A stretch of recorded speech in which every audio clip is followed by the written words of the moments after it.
ফেলে। একটা গুনাহ করলে একটা অন্তরের মধ্যে কালো দাগ সৃষ্টি হয়ে যায়। হাদিস, আল্লাহ নবী বলছেন, যখন কোনো বান্দা বান্দি একটা গুনাহ করে তার কলবের মধ্যে একটা কালো দাগ হয়ে যায়।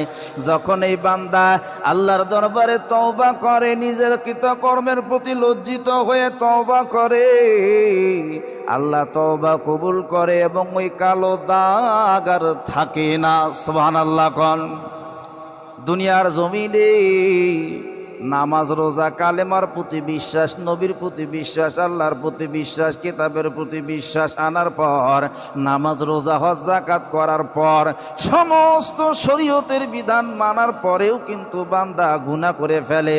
অনেক সময় গুনাহ হয়ে যায় আপনার জানার বাহিরে গুনাহ হয়ে গেছে। বান্দা যখন এই গুনার জন্য তওবা করে আল্লাহর দরবারে, আল্লাহ রাব্বুল আলামিন তার জিন্দেগীর গুনাহ মাফ করে মাসুম বানায়া দেয়। বন্ধু, গুনাহ যত বড়ই হোক না কেন আল্লাহর ক্ষমার কাছে তুচ্ছ। ওয়াহাশী নামে একজন ব্যক্তি ছিল।